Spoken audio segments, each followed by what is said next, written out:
All right, good morning, everyone, and welcome to our webinar today, Raising a Kid Who Can, part of our Meet the Author series here at the Family Resource Center. I am Mary Beth Harrison Cunningham. I'm the manager here at the FRC, and we are so delighted to have our authors with us this morning. I want to welcome them and thank them so much for joining us. And I'd like to introduce them to you this morning. So we're going to start with Dr. Heather Tedesco, PhD. She is a licensed applied psychologist with a PhD in social psychology. In her private practice, she works exclusively with parents to help them raise kids who can thrive while making parenting less stressful, more effective, and more enjoyable. She is the go-to parenting resource for many leading medical and mental health practitioners and is a sought-after speaker for schools, community organizations, and businesses. She is the parent of a current FCPS student and two FCPS graduates. And then also we have Jennifer Weaver with us today, a licensed clinical social worker who has been rated as one of the best child therapists in the area by Washingtonian Magazine. She is the founder of Weaver and Associates, a group psychotherapy practice with 15 highly specialized child and family therapists. Her cutting edge programs have the direct support of colleagues and mentors at the Anna Freud Center in London, the Yale Child Studies Center and in New Haven, and McLean Hospital at Harvard University. Jennifer and her husband are both proud graduates of FCPS, and as are their three children. And unfortunately, Dr. Catherine McCarthy could not be here with us today. She is really feeling under the weather, but did want to mention that she is a doctor, a medical doctor, is a Duke-trained child and adolescent psychiatrist with nearly 25 years of clinical experience. Named a top doctor by the Washingtonian Magazine for 15 years running, she has appeared on live television news and is a contributor to popular magazines. With her neuroscience expertise in stress, anxiety, and the developing brain, Dr. McCarthy is a highly sought after, nationally recognized keynote speaker. Both of Dr. McCarthy's parents were FCPS teachers for over 4 decades, and both her children are FCPS graduates. So we're so excited to have all of you here to tell us a little bit about how do we raise a kid who can. So Dr. Tedesco, take it away.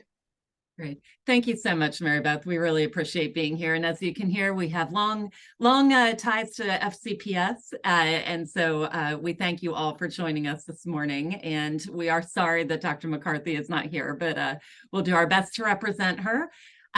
So this book that we wrote, Raising a Kid Who Can, we wrote it sort of to solve a problem that we felt ourselves as parents and that we heard from a lot of parents that we work with, which is that there are a lot of excellent parenting books out there. There's a lot of other parenting information out there that's not always as high quality, but regardless, it's a huge, vast, overwhelming amount of information. And so we really wanted to try to create a different kind of parenting book that would cut through some of that and, kind of help parents just get to the information that they want in the way they want it as quickly as possible.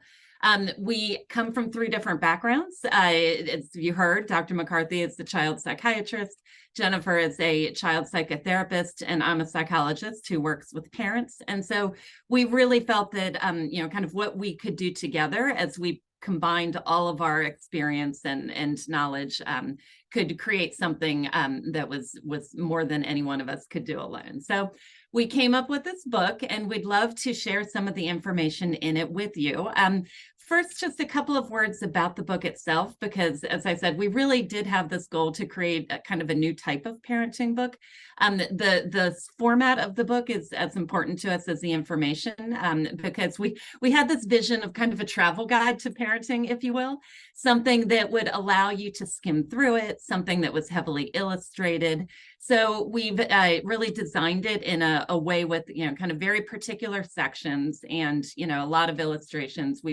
We've tried to give some assessments, the same thing that we do when we work with families in our offices. We try to take a little snapshot of, kind of how is the child doing in a particular area, how are parents doing, what are their concerns. And so we've put sort of all that, the best that we have into this book. And, Again, this is just a little snapshot. You can get, by the way, you can download a sample chapter from our book if you go to our website, raisingakidwhocan.com, and you can also see on Amazon some of these same look inside the book pictures. So you can jump through it, you can skim, you can drop in and drop out. You don't have to read about certain, the science if you're not interested in the science. If you just need some very concrete practical tips for how to encourage your child in a particular, to grow a particular characteristic, we have that in there. And so Jennifer and I today are going to share some of our best, kind of science-backed information and some of our best tips for parenting. So our book is built around what we call the 10 essentials. And again, these really came from the three of us spending huge amounts of time, kind of right in the height of the pandemic. For hours, we would sit and, kind of go through the research and, kind of really try to see what was most strongly linked to, children thriving, not just in the moment, but also long-term. And how do we really help them become adults who can, kind of function as well as possible? And we really had this idea about adaptability as being kind of a superpower that we thought was really like sort of the 21st century skill. And you'll hear Jennifer say a little bit about that later. But these were sort of our 10 most important topics. But we start the book with some neuroscience. Presented in a friendly way. But the reason for that is because our kids their brains are under construction the entire time they're with us and all the way up until about age 30. And it can even vary a little bit from there. And so much of what we have put into this book and we'll talk to you about is science-based. And it's designed to really wire our kids for life, for the best possible outcomes. And we are parents too, and we all are living in this digital age that presents so many challenges. And so we did also offer a section where we look at the research, which is still, emerging. Unfortunately, we don't have the same wealth of high quality information about digital things that we do everything else that we put in the book, but we still offer, kind of the best advice that we can around how to parent your child in the frame of technology. So, as I just mentioned, this idea of how the brain is growing and developing is, we think, really great news for parents because we have so much opportunity to help our kids develop in the ways that are best for them. So you can look at the slide and see sort of the yellow parts are a fully formed brain, the brain as it's developing. And you can see that, it's sort of not, as your kids are in these early elementary ages and into middle school, there's a lot of brain development ahead of them still, even through high school and into their 20s. And so we just see this as tremendous opportunity. So the first of our 10 essentials is actually not sort of a psychological essential at all. And yet we feel that this is the foundation of everything. We feel that a strong body is essential to be able to kind of build a strong and healthy mind. And so even though it may seem, a little bit obvious, or sometimes people say, oh, enough about the sleep, we followed the research, and the research is really strong in saying that rest, recreation, and routine are essential for setting us up to thrive. There's so much information about rest and its link to psychological well-being.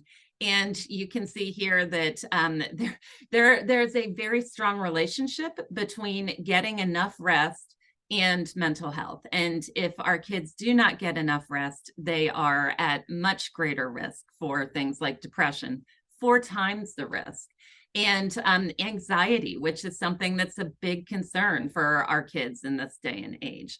So we know as parents that it is hard to prioritize rest. We give a lot of information, a lot of tips in our book about how you might do this, but we really do encourage every parent to start here because there's sort of no magic parenting, pill or a magic wand that we can wave. But if we're asked, we always come back to sleep and say that getting enough sleep is the best thing that you can do for your mood and for your learning and for so many things. Dr. McCarthy loves to give a really useful tip for parents of students, which is that the brain actually consolidates memories overnight. And so sleep actually boosts learning.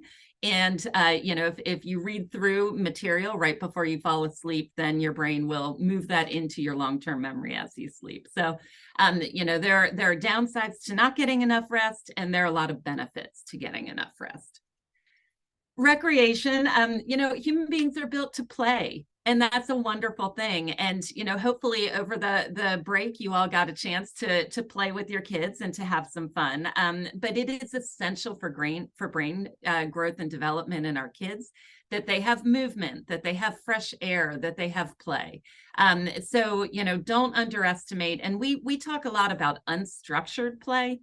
It's great when kids are in teams and sports, but we also want them to have that free play, because that's really where creativity can flourish. That's where they can develop some interpersonal skills, and all kinds of good things happen. So we really encourage you to, kind of prioritize your kids' play and to play with them and enjoy that. And then finally, routine. Even though we're very big on this idea of adaptability and flexibility, which is one of our 10 essentials, routine is very, very important. It can relax the brain. It actually gives the brain, a little sense of what's coming. Our brains are always trying to sort of make sense of the world. They don't like to sit in uncertainty. And even though we do believe that's an important skill, we also know that we don't want to flood our kids with too much uncertainty. And so if you have young kids in FCPS, you probably have seen how their teachers really leverage routine. And, it's good for all of us just to have a sense of what's coming. It allows our brains to stop focusing on that, and then to be able to enjoy the more important learning moments. So again, we have a lot to say about technology. We can't spend too much time on it right now, but we do really want to, again, put this plug in for the idea that prioritizing these 3 R's, and technology is one of the things that most interferes with them. We talk sort of about this idea of high dopamine activities and low dopamine activities, with the idea that technology is so immersive and so instantly rewarding, and it actually gives our brains a little neurochemical hit of dopamine, which is our reward chemical, that it can very quickly make everything that's not that immersive and rewarding a little more boring, a little bit harder to sort of latch into. And you may have heard this from your kids, right? That books are boring, video games are exciting. We know from the research that it is really important for our kids to spend a good chunk of time doing these sort of low dopamine activities, things that are slower, things that are not instantly gratifying. And we also know that it's hard for them because their brains are, kind of getting hijacked by technology. So we don't say no technology, we're not extreme, but we do really encourage a balance, and for parents to try to help their kids find that balance for themselves. So independence is a topic that, every parent we've talked to is kind of in favor of, right? We all want our kids to be able to move about this world without us and to grow into capable adults.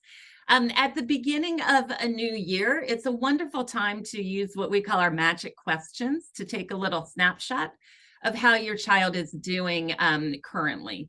And so we sort of start by doing a little parent check-in.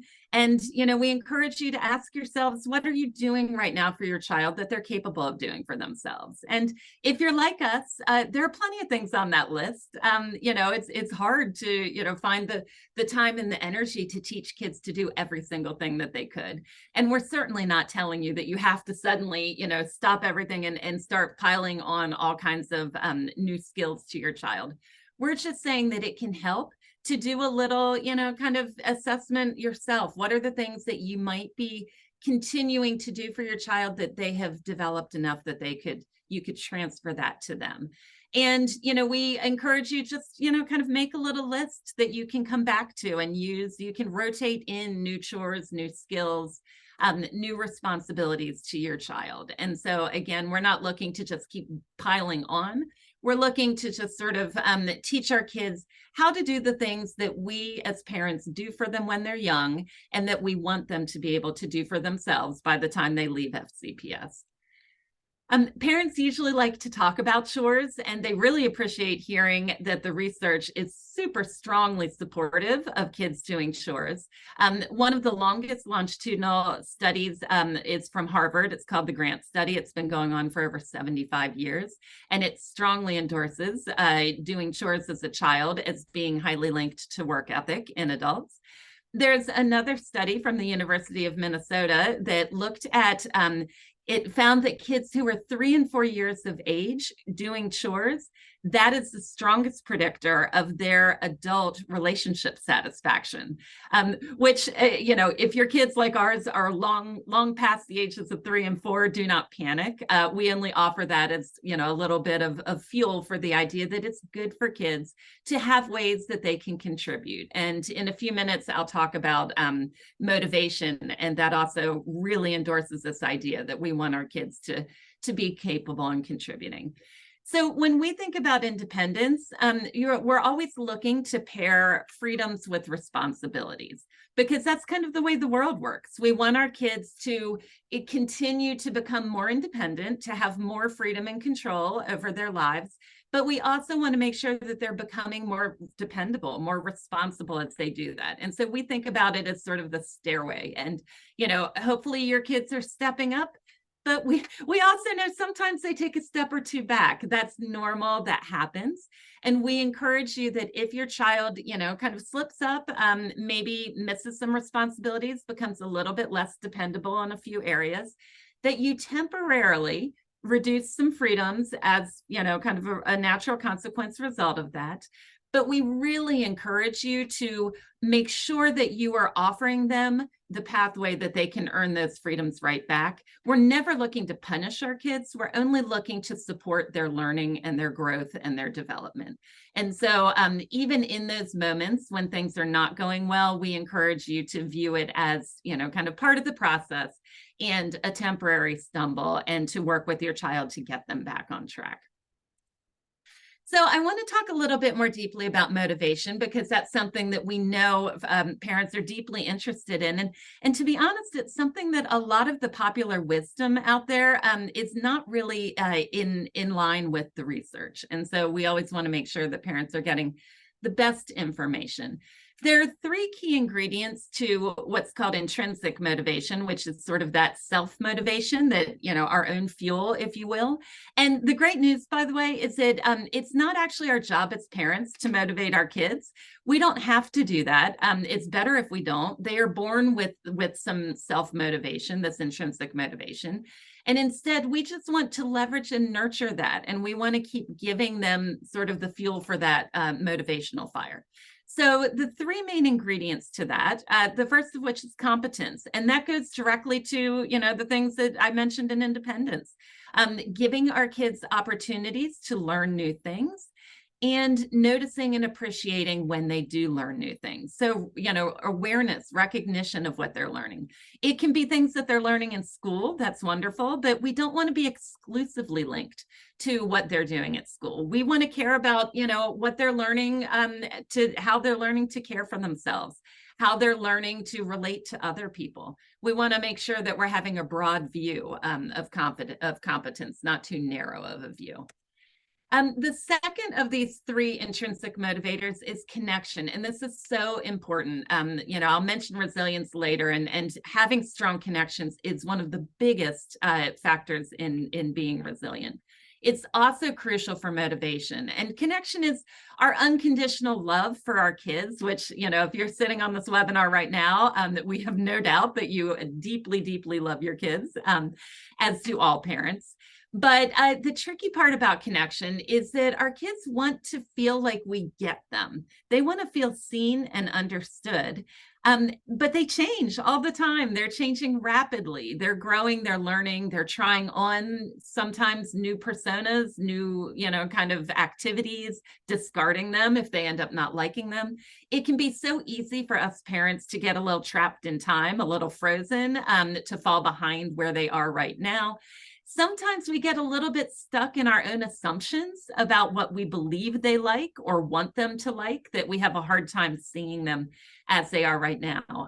The good news is that there's a lot of ways we can stay current and connected with them. And one of the simplest ones is to ask them. Show curiosity about what matters to your child. Ask them what they care about, especially as we think about motivation. We want to know what lights them up. We want to know what they feel strongly about, what they're interested and engaged in, because that is where their natural motivation lies. The third of these three ingredients for motivation is autonomy. It's this need for control over what happens to us. And there are developmental stages when that need for autonomy really spikes. We often will say teens, toddlers and teens. We also know that there are some personality differences. Some of you listening probably have one of those really high autonomy kids that really wants to do things their way, themselves, does not like being told what to do. Other kids are a little more mellow, a little more easy breezy, but we all crave some autonomy.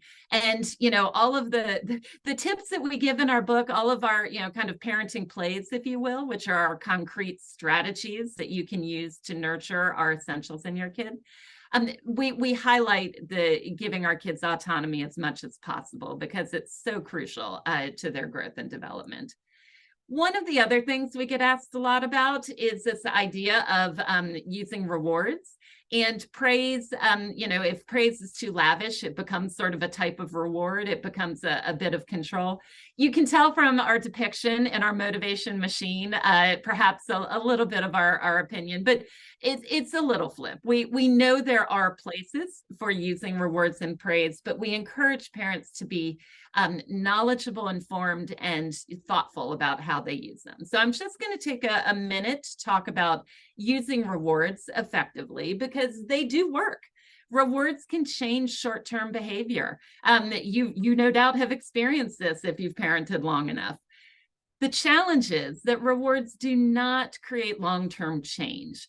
And, usually when parents are using rewards, it's to encourage a behavior that we want our child to keep doing. We want them to internalize it, to adopt it as something that's worth doing on its own. And the trap that we often fall into as parents when we use rewards is that we think that what works temporarily will just sort of magically transfer over. And the reality is that rewards can get in the way of that. They don't help. But they are useful for things that don't have intrinsic motivation. The classic example of this is toilet training. That's one that is very, rewards work really well for that and have a valid place to be used for that. However, the reason we sort of wave the caution flag around rewards is this sort of popular belief that more is better. And that if your child wants to do something and you reward them for doing it, that you have somehow sort of accelerated that motivation, that you've, really doubled it. And unfortunately, what we know very clearly from decades of research on motivation is that the opposite happens. If we offer rewards, external rewards for something our child already was motivated to do, those rewards can actually erase that internal motivation. And all of a sudden, they need that reward in order to do the activity or the behavior. Classic research, there's something called the over-justification effect, where they showed this with young kids, they showed this with college kids, and over 30 years, it's been replicated hundreds and hundreds of times, that if you sort of turn play into work, by rewarding that play, it makes kids stop doing it when you take away that reward. So we just encourage you to be thoughtful about where you're using rewards and why. A couple other important notes if you're using rewards.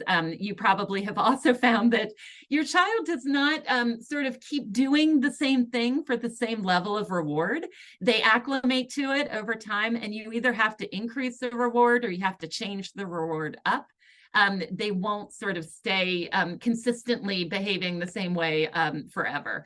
And so again, when you're using rewards, we just encourage you to make sure that you have a plan to stop, that you have an exit strategy. And again, we come back to toilet training. That's something that we all inherently know, that we need to stop that reward system at some point and just, let our kids internalize that particular behavior. So just a few ideas about using rewards. The final thing that I'll say about motivation, because this can be so difficult for all of us as parents, I know I feel this, and as does Jennifer and everyone else we've spoken to, it is hard to see our kids struggle.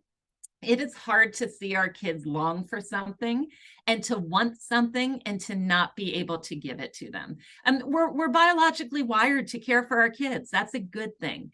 But it can get in our way sometimes if we don't remember the need to have our kids have something that they long for, something that they crave and have sort of that delayed gratification need to get, something that they can, kind of work for and earn on their own.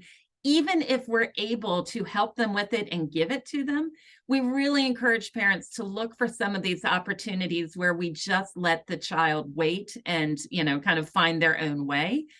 And the reason for that, again, is because the payoff for our kids, when they do delay gratification, when they do use their own fire of motivation to find a way to accomplish a goal, to achieve something for themselves by themselves, it's an immense payoff, and it's super rewarding and super motivating.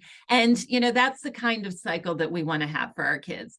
But it's hard, and we know that it's hard. And so we just sort of flag this idea of longing as one that's good for us parents to keep in mind. I'm going to say just very briefly a little bit on this chapter we have, this essential of compassion and gratitude. We really see these as strongly linked together. They support one another, and we talk a lot about the research in our book. But gratitude, you probably have already heard, is very strongly linked to happiness and well-being. And so again, we're at the beginning of a new year, which is a great time to put in place a gratitude practice with your kids. We talk some tips about, jotting it down or doing a little family gratitude jar. And the reason why gratitude is so powerful, part of the reason is that it sort of what we focus our attention on is what we get more of. And if we pull our attention consciously toward the things that we are thankful for and the things that make us happy, then we do feel more content as a result. And we say much more about this in the book. Final thing I'm going to mention today is resilience, because it is, sort of a superpower for us human beings. And as I mentioned with motivation, being connected to others is a huge key for resilience. Resilience is so important because it's directly linked to our capacity to handle stress. And, we sometimes can't reduce stress. And we shouldn't reduce stress in every situation. What we want to do is make sure that our kids are able to thrive even when they're stressed. And what we know from the research is a key ingredient to resilience is failure. And again, it's really hard for us as parents to let our kids fail, to watch our kids struggle. And yet we know that they need to be able to fail in order to develop the resilience to recover from those struggles and those setbacks. And so we really encourage, sort of parents to remind ourselves, because it takes active effort sometimes, that if we want our kids to become more resilient, which I know we all do, we need to not overhelp, interfere with that natural process of stumbling and recovering. Of course, we want to support our kids when they are stumbling, but how we do that is sometimes different than what our instincts are. We have a tip in the book that is really quite profound, is to ask our kids about the hard parts. And that's something that's so deeply uncomfortable as a parent when your child is, when they have suffered a setback. Perhaps they're even devastated or heartbroken. They really had a failure or a struggle that's big. Most of us, myself included, sort of want to jump in there and say, oh, it'll be okay, and cheer them up. we want to sort of give perspective. Oh, that really won't matter in 5 years. You'll see it feels bad now, but it'll be better later. There is a time and a place for some of that, but what's the most powerful thing we can do for our kids right in that moment is to sort of be with them in the pain, in the suffering. It shows our deep confidence in our kids that they can handle it, where we say, wow, like, how are you feeling? We're not telling them how to feel better. We're asking them how they are feeling, and we're being present with them while they are experiencing the pain. And again, it's a huge vote of confidence that we believe that our kids can handle the hard things and not just the easy things. And that goes directly to their resilience. But it's hard to do. And thankfully, we have my co-author and dear friend, Jennifer Weaver, to give us some tips on how we can do that a little bit better. I will stop sharing my screen. Thank you. All right. Thanks, Heather. We're just gonna have a little quick moment where my slide loads up, and then yes, I want to pick up exactly where Heather left off, which is talking about being able to tolerate difficult feelings. So as you can tell, by the way, Heather came in and out of different essentials from our book. She really showed kind of through the presentation how we hope people will use this book, which is this idea that you can certainly read it from front to back, and lots of people do that, but you can also just sort of come in and out in different areas, as she was mentioning in the beginning, and read the parts that may be particularly applicable to your kid in that moment, or to you possibly in an area where you'd like to support your kid a little bit differently. So I'm going to continue that tradition, which is to jump around a little bit through the book, just like a travel guide. So now we're in Istanbul here and tolerate difficult feelings. We see kids all the time. And so Heather is a parent psychologist. I am a child psychotherapist. And in my practice, we see kids all the time who really seem to struggle with this particular ability, which is they may feel very strongly and then they become extremely uncomfortable and they want their feelings fixed. And I want to start off with a bit of an apology, actually, from the mental health community. I think this is partly on us in that for a number of years, especially with anxiety, but with lots of different kinds of difficult feelings, the mental health community, the child mental health community, has tried to provide lots of strategies and coping skills and tips for how to manage difficult feelings. And I think it's become misunderstood that the idea of these strategies, whether that's taking a deep breath or using a fidget toy or what have you, that these are things that the kids started to feel, and maybe the parents too, that these strategies would fix a feeling, would change a feeling. And in fact, what these strategies are actually for are for tolerating the feeling. The feeling is going to be, once the feeling has become in your body, it's a chemical experience. And I'm going to talk about that in a second. There's not a lot you can do about it. The feeling is going to need to just be the feeling that it is. These strategies are designed for people to tolerate the discomfort of them, not to change or fix the feeling. And so I want to talk a little bit about that.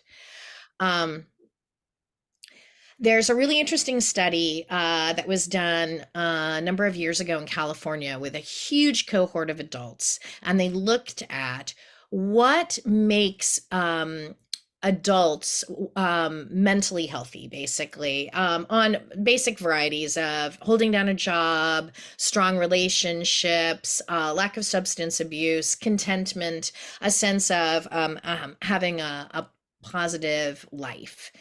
And what they found was that these people who scored high in this had three things in common around how they managed feelings. And these things were that they were able to name their feelings. They were able to be pretty clear, and they used real language. Like they could say out loud, oh, I feel jealous, or I feel frustrated with my boss. And they were able to articulate that. They also put these adults in functional MRI machines, and they could see them accessing language when they were asking them questions about feelings, or asking them about their history, or things that may bring up strong feelings. So they're able to name their feelings.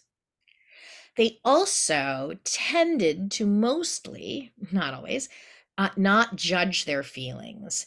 So a lot of us might be able to name our feelings. And we see this actually there's like a whole cohort of kids that we see that actually are pretty good at naming their feelings, but they are immediately then judging themselves for it. So you might have your kid come home and say, oh, I feel so left out because my friends are all made the basketball team and I didn't. But oh, why do I have to feel so left out? I don't know what's wrong with me. I should change. And start judging themselves for the feelings. Or they may start judging other people for their feelings. Why do they have to be so mean about it? Why are they being so difficult? Can't they tell how upsetting this is to me? It's one thing to have a feeling. It's another thing to be trying to like work it and figure it out. So people who tend to have very strong mental health tend to not do that. They tend to just be like, oh, well, shoot, now I feel left out. And then the third thing is, whoops, here we go. Feelings are fleeting. This cohort of adults, mentally healthy adults, were able to basically do nothing about their feelings. They were able to name their feeling. They were able to not judge it, just accept the feeling as it is what it is, even if it was a little embarrassing or felt a little like they were overreacting. They weren't judging themselves for that. And they were able to just roll and not necessarily do something. They don't have to call their boss as soon as they're frustrated. They might wait till the next morning, or they might not send that angry text in the middle of the night. We really want to teach kids these skills. These are 21st century skills for kids being able to be adaptable and resilient. And so we talk a lot in chapter 3, Tolerating Difficult Feelings, about how to shape discussing feelings with kids. And one of our favorite ways to talk about it is a metaphor that feelings are kind of like hiccups. This is to talk a little bit about undoing this idea around the way kids might judge themselves or judge others for their feelings. When you have a hiccup, you've got the hiccups. They often feel unpleasant. People generally don't like the hiccups, but they are fleeting, just like a feeling. It's a physiological experience that happens in the body, just like feelings. Feelings are chemical experiences initially in the body that our mind is making meaning of. And similarly to hiccups, once they start, they often need to run their course. We might try things. We might try drinking a glass of water, standing on our head, or whatever people do. And sometimes that helps a little bit. But generally speaking, if you just stop paying attention to them, they will move along. And we really want to teach kids this strategy of naming their feeling, saying, wow, I feel really angry at my teacher because they misunderstood when I asked about changing my grade. I feel very angry and misunderstood. But whatever, man, I'm going to my next class. And we want them to look at it like a hiccup, like there's not a lot that you can do. And if you wait and do nothing, also they will go away. You don't need to do anything. They're still going to go away. The science here is super interesting. There is a sense that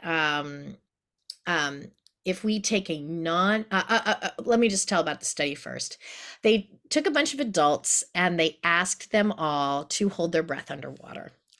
And they also took this huge group of adults and they measured how long they could hold their breath underwater, but they also gave them a lot of questionnaires to find out about also a measure of mental health, life satisfaction, contentment, purpose, things like that. And what they found was there was a direct correlation between people who could hold their breath for longer and a more contented, happier, mentally healthy life.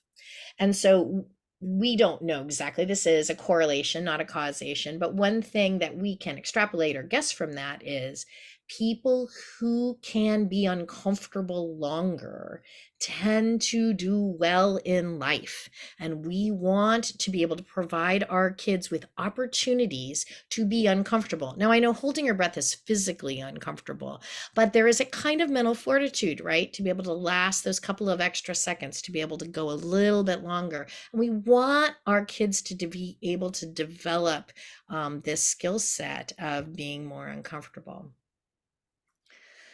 The science tells us that kids function best and recover more quickly when they can recognize, when they can name and accept their feelings. And tolerating these feelings allows them actually, almost paradoxically, the sooner you accept and stop fighting your feeling, actually, the sooner the uncomfortable feeling goes away. So we have an illustration in the book here that we use as an analogy. A lot of kids, especially kids who are very sensitive or kids who are easily overwhelmed by their feelings or who feel very strongly, have a lot of intensity of feeling, are actually very afraid to truly feel their feelings. We talk about, and this is a therapist thing, right? Oh, feel your feelings. And a lot of kids will say, oh, no, thank you.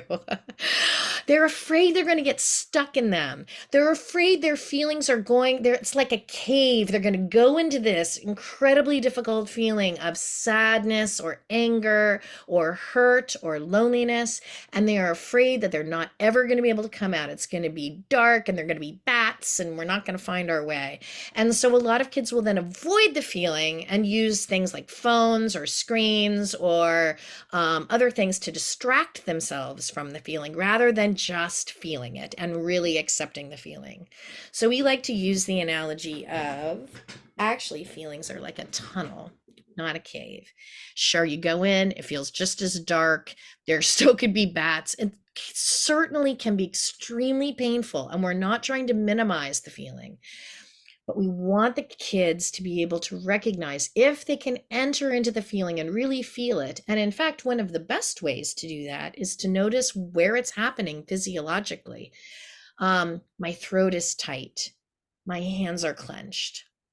My jaw hurts. I feel hot on my forehead. And you can do that with your kids. You can ask, where do you feel your feeling in your body? It allows the kid to really tap in and accept and not be afraid of their feeling, not be afraid of being uncomfortable. And by doing that, actually, the evidence is in that the sooner you accept and really notice your feeling, actually, you get to move through this tunnel and out the other side into the sunshine, because all feelings are fleeting. This is true for happiness as well as sadness. This is true for joy. We also really want to be careful to not send a message to our kids that happiness is the normal set point for feelings, that happiness is normal or regular, and that sadness or hurt or anger is abnormal and needs to be fixed. All feelings are fleeting. All feelings come and go. Getting attached to any one particular feeling often can cause us a lot of trouble. So we want to really just be accepting of feelings as they come and go through the body. One of the things that you can do to help your kids is to look for feelings underneath feelings. A lot of us tend to have a default feeling. We tend to quickly put that emotion in our most familiar bucket. Anger is a really good example. Sadness is one too. I tend to run really sad pretty quickly. Maybe I'm not as comfortable with anger. Other people may be very quick to anger, but whatever sort of is showing on top, this illustration from our book is a child who is sitting on top of an iceberg.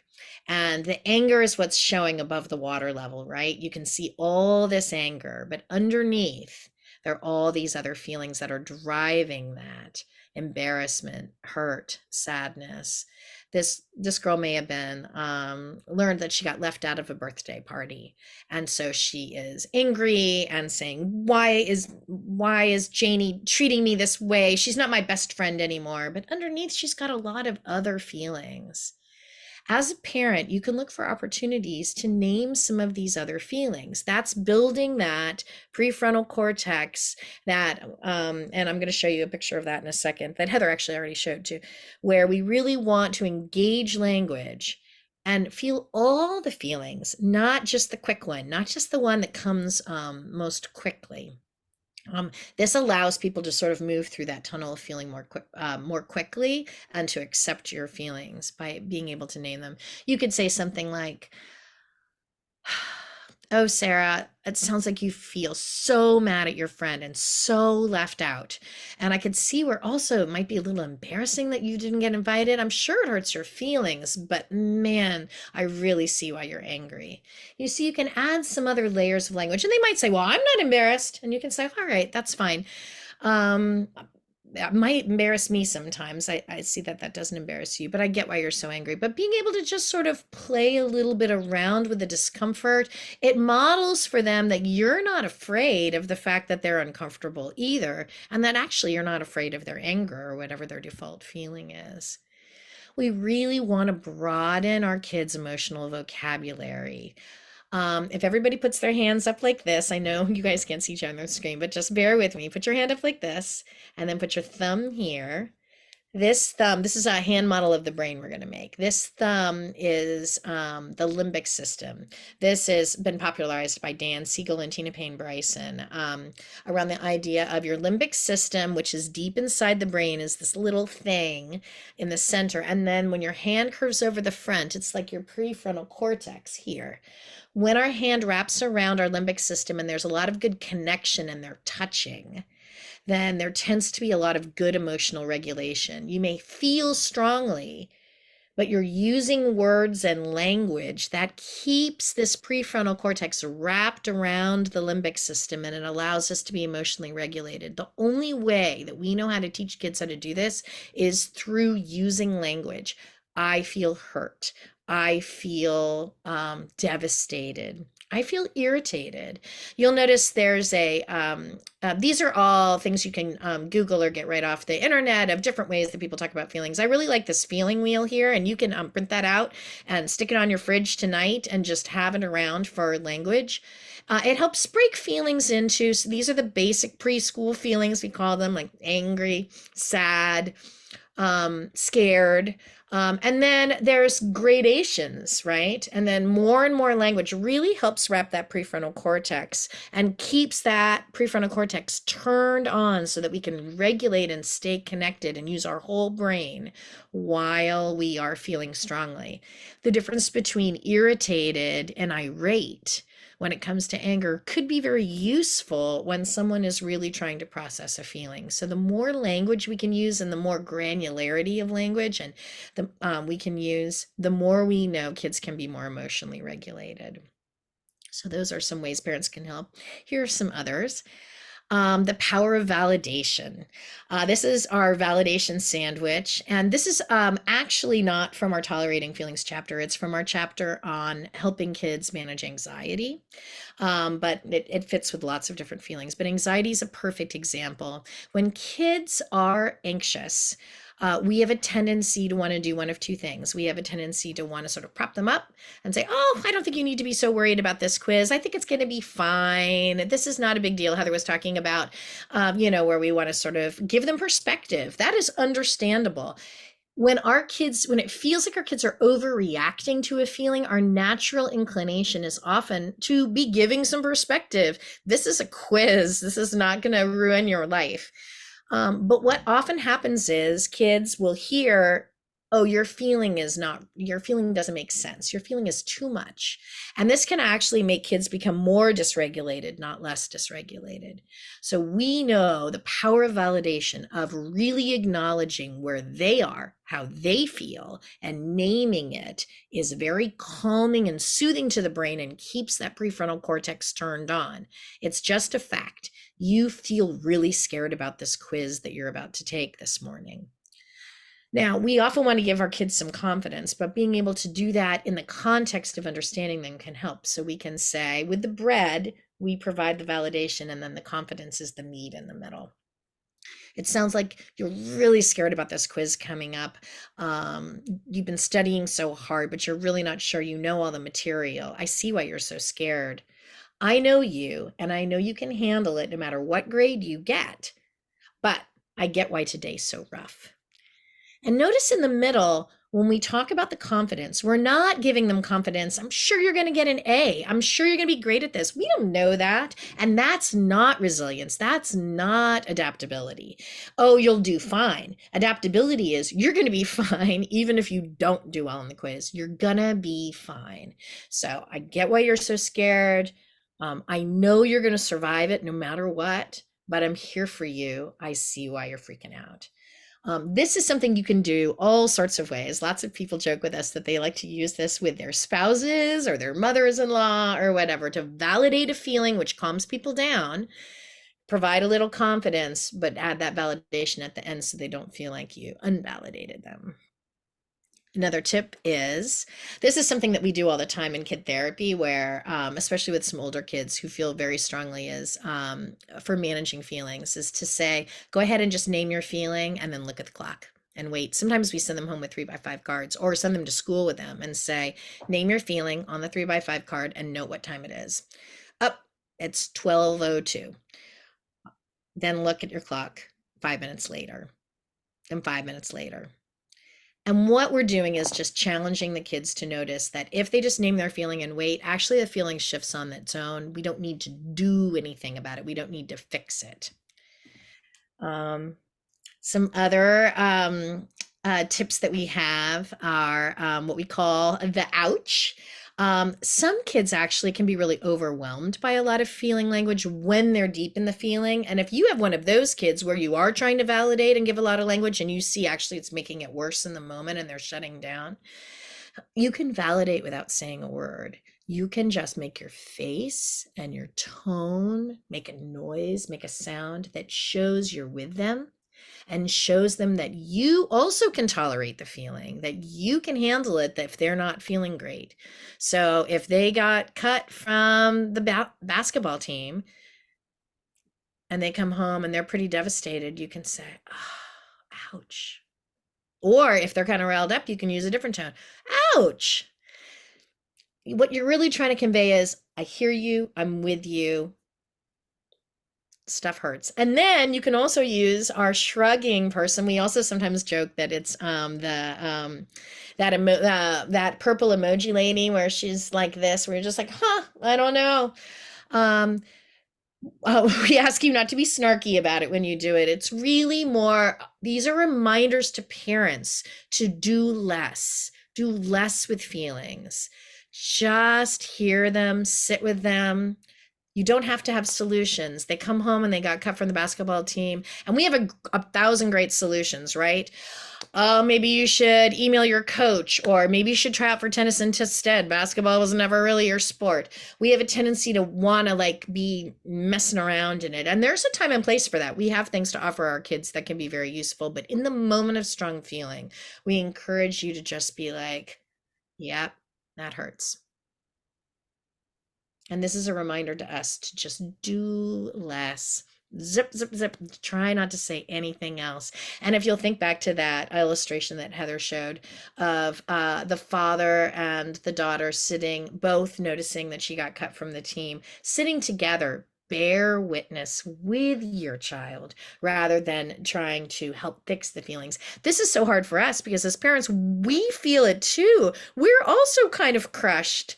So sometimes when we're trying to fix our kids' feelings, that's really that we're trying to fix our own. So we also really want to work on being able to sit with our kids' own feelings. And we really want to talk about, this is just a fun study that we specifically enjoy around adolescence, which is that they did a whole lot of studies with adolescents around how they perceived faces and angry faces, neutral faces, happy faces. Adults and young children were able to identify very easily the different kinds of faces. Adolescents are great at identifying happy faces. They're great at identifying angry faces, but neutral faces, they also tend to identify as angry.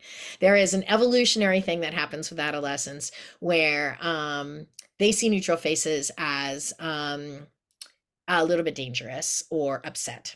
There's probably good evolutionary reasons for that back in caveman times. But for now, what ends up happening is it's not your imagination when you say, hey, would you mind picking up your socks? And your kids say, stop yelling at me. They really do hear it as a yelling, and you think, what? So some of it is developmental, and you want to just go ahead and you need to be a little less reactive and non-reactive to whatever they're feeling and just be like, yep, we're just asking you to pick up your socks. So I talked about the bear witness thing. I'm just going to touch for just a second on a study that I think is super interesting about attention and self-control, and then we'll talk a little bit about adaptability. This is the second chapter in our book, and it is something that in a lot of ways we don't have a lot of control over.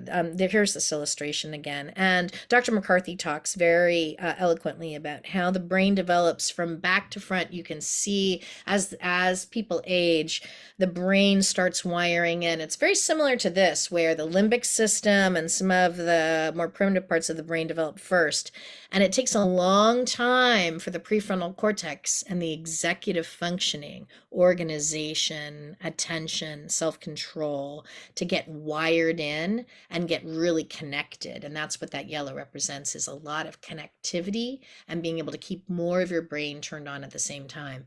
So we really urge you to be patient with your kids and to really see them where they are in the moment and accept their ability level, while also being able to provide them opportunities to really stretch that as best you can. And there's a great study that they did where they took adults and kids and they put them in a functional MRI machine, which is a machine that reads the brain and what parts of the brain are turned on while you're asking them to do tasks. And what they found was, this was a study of self-control. It was a self-control task where the person had to stop themselves. Adults and kids were able to do the task and get from A to B at about the same rate at first. From the outside, just talking to them, it looks like they're both able to do the task. On the inside, in their brains, our adult brains are well connected and wired. And so we're able to keep our prefrontal cortex turned on and our limbic system for that self-control task. And we do it the same every time. It's a super highway. It's myelinated and strong, and it just goes zip, zip, zip. Every time we do the self-control task, it's the same thing. It's very easy for us inside our brain. The poor kids, even though they're able to manage the self-control task, take a different route in their brain every time because they're not well wired yet. Their brains are still developing. They're trying different country roads all over the place. And they may look on the outside. This is why kids, when they're doing really well, seem like they have a lot of skills around attention and self-control. But the second they become tired or hungry, or it's late in the day, all of a sudden those country roads fall apart. And so try really hard when you notice that your kid seems to be developing a new skill of self-control or attention, to recognize that this is probably temporary and they're still brain building, and to have some patience for, if they're able to do it at 10 in the morning and then all of a sudden at 2 p.m. they can't do it anymore. That's probably very understandable. By the way, this gets back to our rest, recreation, and routine tips, which is a good night's sleep over and over and over again is part of what can consolidate this part of the brain. So I'm going to skip some of these parts around from our chapter from attention, except to just say we do want kids to be thinking of their future selves, and we have a lot of tips around that on how to be anticipating what your future self might need, which may mean that your future self needs you to study tonight so you're not so scared tomorrow. The last thing that we're going to talk about before we move to Q&A is psychological adaptability. It's chapter 5, but it really is at the heart of our book, as Heather has mentioned. And in fact, we have an op-ed in Time Magazine from September that specifically talks about what we believe is a real importance for our modern 21st century kids to develop this skill of psychological adaptability, a kind of flexibility. We are living in the age of the Anthropocene, an age of accelerating growth in technology. And I know every single person on this webinar is aware of this. Things feel like they're moving at breakneck speed. We have accelerating technology all the time. We also have accelerating worries, climate change, political worries, safety. And there's a lot of fast pacedness. What our modern kids need today is less focus on learning facts and figures, and more ability to shift and think differently and have flexible rolling thinking, to not get too stuck, to not be too rigid. Psychological adaptability is going to be really the main skill for 21st century kids, and this whole book is really about developing that. We ask parents all the time this metaphorical question: why is the bird not afraid of the branch breaking? And the answer is not because the branch is strong, not because the winds are low and weather's great. It's because the bird can fly. And we really want to encourage parents to use this metaphor when they are talking about their children, when they're working with their children, engaging with their children, is focus less on the branch and more on the ability for your little bird to fly. So when your kid is struggling, try really hard to not focus on creating an environment that's perfect, that shores up that branch, that makes things stronger, that you say, don't worry, I think it's all going to be fine.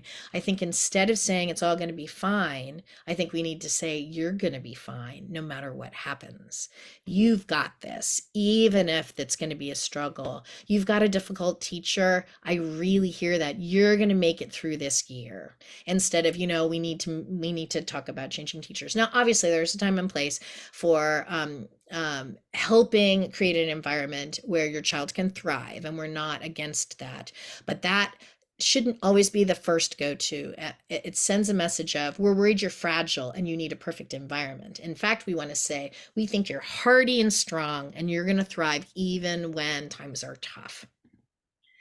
And we really believe that the pandemic has maybe begun a shift of reducing anxiety, not increasing it, because kids are now more experienced in uncertainty than we are in terms of how we were raised. There's so much uncertainty in the world. There's so much change in the world now. Kids are actually becoming more adaptable to that. We really want to keep creating opportunities where kids can roll and we want to grow adaptability, which we believe is really going to reduce anxiety and move us out of the age of anxiety into an age of adaptability, and where kids can take that middle path, that middle stream, not chaotic and out of control and not rigid and everything has to be perfect, but being able to just stay in that little middle stream.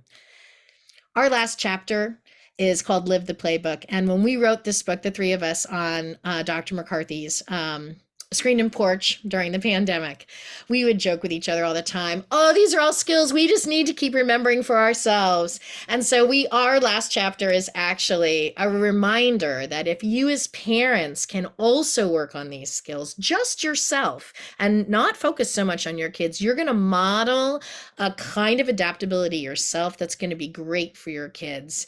Focusing on taking care of yourself.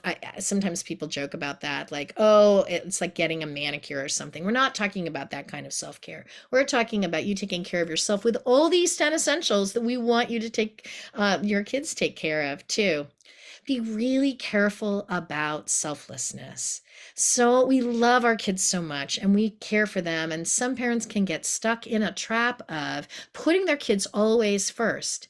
And that again can tend to model for the kid, you're very fragile, so I have to sacrifice myself to make sure you're okay. Whereas when we choose ourselves first, sometimes that sends a message of, you know what, we're all going to be okay. And also I count too, which is something that helps create compassion and gratitude in your children for other things.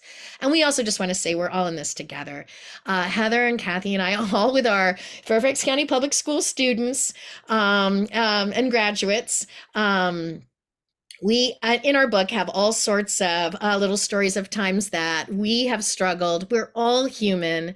And that's really helpful for our kids to see too. It's helpful for our kids to see us struggle with them, with falling and picking ourselves up again and showing our own resilience. And also, we just want to say, we know this parenting journey can be a little wild sometimes, but we also are in it with you and really want to help you reap the rewards that you can.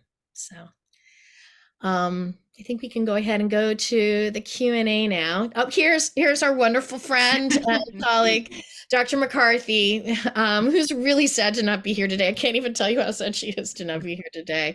But this material is hers as well. We worked together on this book in a real synergy. And anyway, we're really proud of it and really hope that it's helpful for families. All right. Mary Well, Beth? thank you. Yes, thank you so, so much. Wow. Shall So I much stop great sharing my information. screen? Well, I don't, I maybe leave this picture up for a little bit. I think that way everyone can take a look at that book for a little while. All right, so we have a couple questions so far, and I just invite everyone to please, as you're thinking of things, go ahead and put that in that Q&A feature at the bottom of your screen. But our first question is really around, um, is your book really for all, working with all children, a certain age group? What, Yeah. Heather, what would do you you say? mind? I'm No, actually going to stop sharing the screen also just so people Okay, can see Heather as well. Do you know? yeah, absolutely. Hang on a second. I got to figure out how to do that first. There we go. All right. Heather, do you want to take that about age oh, groups? sure. Yeah. It is for all ages, and to the point where we have 20-something kids who read the book early drafts and were like, wow, this is like weirdly useful to me. But we wrote it truly with the idea that um, we're all works in progress, as Jennifer said. These 10 essentials are very human. There's not a certain, they're not hurdles that kids, they get it, they're done, they move on, they get it, they're done, they move on. These are sort of spiraling things that we're all constantly growing and getting better at. We took a lot of care when we wrote the book to make sure that we had both examples and concrete practical tips that apply to different age ranges, so that if you have a toddler, you'll find things that are very specifically helpful for your toddler. But if you have a teenager, you will also find, language examples, et cetera, that are very specific for a teenager. So it is hopefully, our hope is that it will kind of accompany you during your entire parenting journey, and that it will be useful enough that you'll find as you go back to it over time, certain things will hit differently and become, perhaps more relevant, more useful than the first time through. No, it's funny, as I was listening to you all, and my daughter is going to be 25, and I'm thinking there's so many things here that probably still can absolutely apply to our parent-child relationship still. So, I would invite you all, all our families listening, that, this book has, as you said, Dr. Tedesco, you can use it in varying ways over time. And as your child changes and matures and progresses, you might, or even, I'm a grandma now, so I see kind of things that I might do with my grandchildren. So, that's what I think was so well thought out in the book. And I'll add, our publisher is actually the same publisher that publishes What to Expect When You're Expecting. And the reason why we picked this publisher and why I think they were so attracted to our book as well, and why we're such a good match, is because they have an understanding of our book as being something that is the kind of book that you sort of return to again and again, not just, but not 9 months. This is sort of the next Right. have the baby that you return to again and again at different times, and that you might sort of bop in and out of. But it's the kind of book that hopefully will get passed down to and passed around. We want it dog-eared and, tomato stains kind of book. I love that. So another family member is talking a little bit about the fact that she is working on her own anxiety as just an adult and as a parent. And she's starting to understand where her own gaps are, especially with feelings. And she said, how can she help her own children who are ages 3 and 5 when she's still working on some of these skills herself? Yeah. So that is the age-old question, right? Right. And the Right. answer is we're all always going to be working on these skills forever. And first of all, congratulations that you're recognizing that anxiety is so contagious, and it is where we can be very porous with each other with anxiety. Chapter 4 in our book talks all about it. The focus of anxiety is actually a lot of reminding parents to be able to manage their own anxiety in a way that allows their kids to just be anxious and be okay with it. So we think chapter 4 could be really useful to you in term and as part of your journey of working on your own anxiety, noticing the ways in which it might interact with your child's anxiety, and learning how to keep your anxiety a little bit more separate from your kids. One of our close friends and colleagues is Ellie Leibowitz, who runs the Yale Child Study Center, and he has developed a whole program around anxiety for kids that actually is all about helping parents engage differently with their child's anxiety. And we talk a lot about that in the book, and he's very supportive of our book, and a lot of his research is in there. One of the things that we talk a lot about is that we want to make sure that, to go back to that validation sandwich, that what we're doing is not trying to fix our child's anxiety. Oh, don't worry. And also not trying to rescue our child too quickly. I think a lot of anxious parents have a habit, because we know how horrible it feels to be anxious. We want to save our child the pain of that. It's an awful feeling. But in fact, when we rescue too soon, or when we save our children from natural anxiety that occurs, we might accidentally be sending a message of anxiety is dangerous and can't be tolerated. But in fact, anxiety is very natural. We need our anxiety. Heather and I joke that anxiety is your frenemy.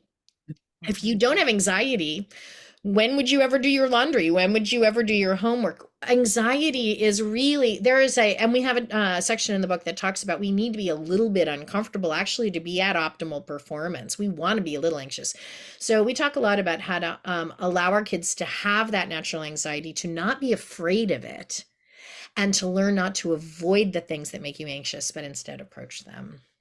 And Heather, you probably have some thoughts on this too. I would say I completely agree, and I'll just echo and amplify the fact that anxiety is crucial for parents to understand. And we did, devote an essential to it, and gave sort of all of not just the latest and greatest research, but all of sort of our best road tested concrete tips. Because the great news is that anxiety is very, very treatable. The harder news is that we parents, as Jennifer said, we don't make our kids anxious per se, but we definitely can help them shrink their anxiety, or we can inadvertently kind of collaborate with their anxiety. And so it is super important for parents, whether your child is one who is more inclined toward anxiety or a little bit more, kind of mellow. It's really important, I think, for all parents to understand how anxiety works and what the goals are. As Jennifer just said, the goal isn't to get rid of it. The goal is to be able to tolerate it, which then shrinks it. Great, thank you. Just one more thing about anxiety. Mm-hmm. From the child mental health community, anxiety is actually not the thing we treat once kids come in to see us. What we treat is the avoidance, because avoidance actually makes anxiety grow. Anxiety itself is just a natural experience. We really want to teach kids to have a different relationship with their anxiety. Not that we're trying to fix it itself. We're trying to help them avoid the behaviors that actually make things worse, not the feeling. Wow, thank you. Another parent noted and really appreciated your information and focus on the neuroscience. And but they're asking, are there any particular things to add for parents first learning and adjusting to neurodiversity in their child? Sorry. Okay. Heather, can you take that for a second? Sure. Sorry, I thought you were going to take that. Yes. I mean, we really believe that it's very important to know and honor the child that you have first and foremost. There is no one size fits all in parenting within a family, kind of across a grade or stage or age of child. And so kind of getting yourself, learning your child, staying open to figuring out your child. And then sort of that goes to sort of being current with the child that you have, where they are right now, what their needs are right now, getting informed on that. And I will say that I think FCPS has amazing resources available to families. And, if you don't know where to start, your school's counselor is a great place. And then all the way up to the Family Resource Center, where there is a lot of good information out there. It's really, I think, sometimes a matter of just, kind of accepting and understanding and being open to, the information your child is giving you. And it's also about being open with your kids about their relative weaknesses when it comes to neurodiversity. Often neurodiversity brings both strengths and weaknesses to the table.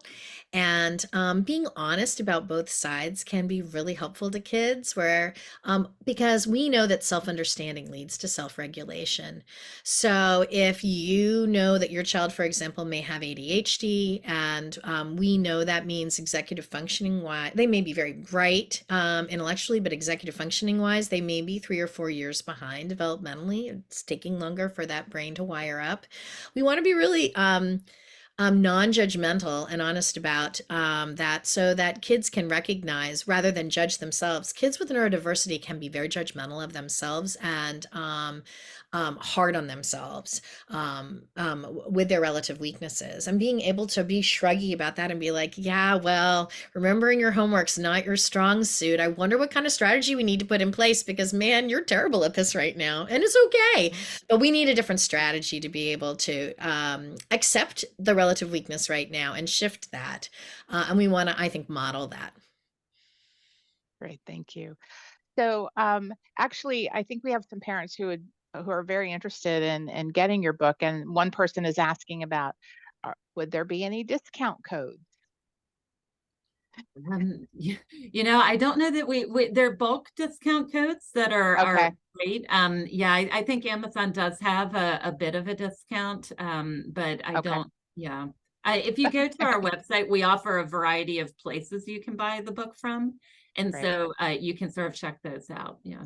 And sometimes Barnes and Noble and Amazon will have sales days, and it'll be like 20-30% off today on everything. Unfortunately, we don't have a discount code.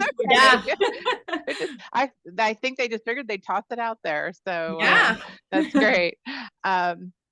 So another parent is saying, how do you motivate a 16-year-old boy who's very happy with his life, but doesn't want to have a social life and would just rather hang out at home? I think I'll start, and I'm sure Jennifer will add to this.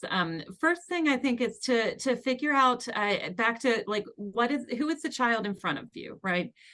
There are different temperaments, and if you're a parent who is really extroverted and, really draws a lot of energy and happiness from being around other people and having a lot of relationships, it can be very hard sometimes to understand a child who might be wired differently, who might be more introverted, who might not want as many different relationships. Not that an introvert doesn't need relationships. We all absolutely need to have social connections, but what that looks like in practice can differ. And so, that's sort of a starting point. Again, we generally recommend starting with curiosity as well. How does the 16-year-old boy feel? Is he satisfied, or is he craving more connections? It sounds like maybe he's satisfied. We would also take a look at, are there things that are, sort of blocking him from having, is he like spending a ton of time online where he doesn't really, live as much in the face-to-face real life world? That can be a problem. That can be something that's out of whack. So that sort of gets to what I'd call goal alignment, right? What is the 16-year-old's goals and versus your goals as a parent? But kids, even 16-year-old boys, need parents for a reason. They are not fully equipped yet necessarily to make all of the best decisions for themselves. They benefit from guidance and encouragement. And so even if the 16-year-old boy says, no, I'm good, I don't need anything, I want to just stay here, leave me alone, that doesn't mean that that's a stopping point where you say, all right, fine, you're good. It may be where you try to have some conversations around why, kind of you think that a little more social interaction would be useful. You might ask your child if they're willing to brainstorm with you, maybe some ways that they might stretch a little around the edges. It comes back to communication and relationship. But I think you kind of understanding what's going on, why the situation is what it is kind of the starting point. And we see this so much since the pandemic in particular. I think that the combination of technology and the isolation that happened for the pandemic, there was some interesting studies that showed that actually introverts fared quite well during the pandemic, and anxious kids fared quite well during the pandemic because they were able to avoid or have, schools are kind of built for extroverts. The energy, the sound, the people, the chaos, that kind of thing. For a lot of kids, it's not, it can be really exhausting, actually. So we are seeing this a lot. It's really hard to thread that needle of really accepting your child for who they are and what they need, while also at the same time encouraging them to stretch and grow in the areas where they're uncomfortable. As Heather said. And so there may be a point where you might make some family rules around, well, that's fine, but we have 2 hours limited screen time a day, or this is fine, but we do expect you to have one extracurricular activity. Really glad to look and see what might be appealing to you, or we need you to do X or Y, or we need you to come out of your room for dinner 3 nights a week. Wherever your kid is, what you really want to do is you want to help find the sweet spot of what's that next challenge of stretching themselves. Not so much that you're like, now we want you to be trying out for the lead in the school play, but find that sweet spot of stretching in these areas where they may be avoiding. And we are seeing a lot of avoidance in kids that we do worry about. And we worry about those kids when they go to college in particular, because sometimes they can feel really overloaded at college when they have less of that ability to modulate. Yeah, and one quick thing I'll add to what Jennifer just said is when you do decide as a parent that your child does need a little bit of kind of support around stretching and growing, especially with 16-year-old, we have a tip that says to sort of separate the solution from the requirements. A lot of times we adults come in with our idea of how they can have more peer interaction, and it's usually goes a lot better if we say, hey, we think it's important to have a little bit more face-to-face contact with other kids. How do you think you might get that? And then if they're sort of stuck, you can say, hey, do you want some ideas? What if you join the such and such club? Or what about X? But don't just sort of jump in with here's what you should do to fix this problem. Rather have the conversation, especially, it's good for all ages, but especially with our teenagers, around why we think something is important, and invite them to help figure out how to do it. And to be open-minded about their own solutions that may seem bonkers to us too. And to recognize that some kids, all like gaming and stuff isn't always bad. They are getting social interaction to some extent. Some kids are with that, and being able to hear your kid say that piece and really understand and hear that, but still say yes. And also we're looking for some more face-to-face, I think helps too. Thank you. So how do you help a child that's accepting behavior from other kids that really isn't okay?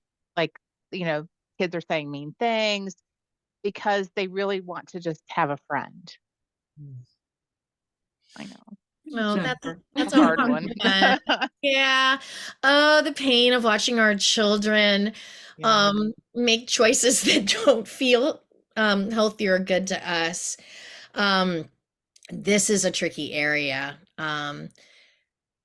We want to be careful because um, it's easy to get caught up in the day-to-day feelings around kids and social engagement. Kids can actually be pretty mean to each other. It doesn't make them mean kids. There is a sort of experimentation that happens. A social experimentation is happening all the time. You see it in preschools all the time. The number one thing that a kid will say in preschool is, "You're not invited to my birthday party." And your very best friend one day, and then the next day you're not invited to my birthday party. And the birthday party isn't until May, but it's devastating. And some kids, we do sometimes worry about our kids who we feel like just accept some of this and don't stand up for themselves very much. But we want to be thoughtful to support the nice piece about your child doing that is your child can roll. Your child can manage discomfort with the friend. And because not all children can. So there's a relative strength happening there with your child that they're able to do that. I think that if you're concerned about how they're being treated, and this is true throughout our book, is we're constantly recommending curiosity over judgment. So asking lots of questions. How does it feel when your friend says that? Well, what did you do next? Well, what would another friend do if they heard that? If you saw a friend being treated that way, what would you say?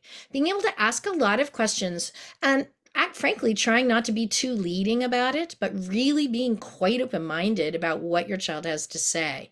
And then again, validating with that confidence, right? It sounds like your feelings got hurt, but you're also really trying to figure out your friendship with this boy. And you're gonna be thinking about it, and you're gonna sort of see what it's like tomorrow.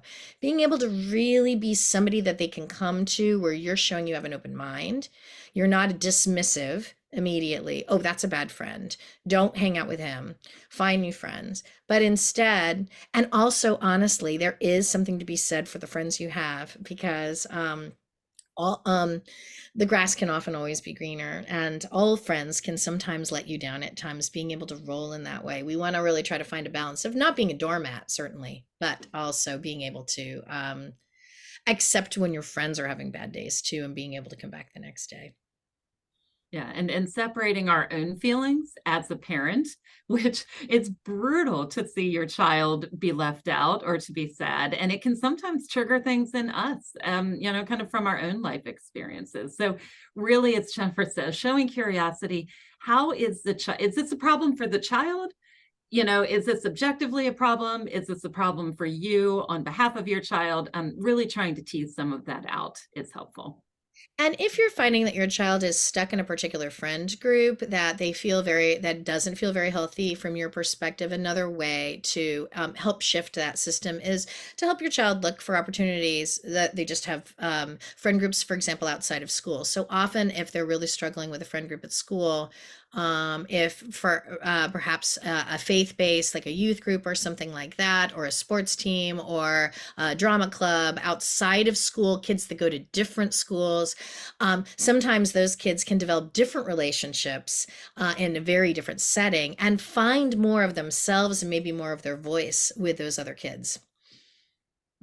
Right, thank you. I think we have time for one more question, and I did want to make sure that I asked you all this one, which was really around how might your book support families who have children that have special needs, say particularly with behavioral challenges because of their disability? Again, we tried to be, thoughtful for sure. We certainly, work with families, with kids who are neurotypical, neurodivergent, all sorts of things. And oftentimes we'll say that it's some of the things are delays, right? We have to sort of know our own child, and if they have some kind of a difference that has them on a slower trajectory, than kids their age. It's not that the strategies don't work, but we might want to, kind of make sure that we're meeting them where they're at. There are certain, there are some conditions that there are different behavioral strategies. Autism spectrum disorder comes to mind, where there's, sort of a very specific applied behavioral analysis that we didn't cover in the book. So I think it depends a little bit on what the specific learning difference is for your child. But there are both things in our book that will be helpful to all children of all sort of, ways that they come. And then there are also some specific things that, there are outside resources that can support. And at the end of each chapter, we have something we call deeper dives. And these are our top book recommendations for if this is an area where your child is actively struggling in a more specific way, whether it's attention, anxiety, motivation. Here are our top recommendations of the golden books where you can really learn more. And also every chapter has a place where you can evaluate your own child, where they're at, and be able to apply sort of where you're thinking they're growing edge or leading edges. No matter who your child is, there's always that growing edge that we want to be working with. All right. Well, thank you both so very much today. This was fantastic, and we thank everyone for joining us. We wish everyone a happy Friday and wonderful weekend.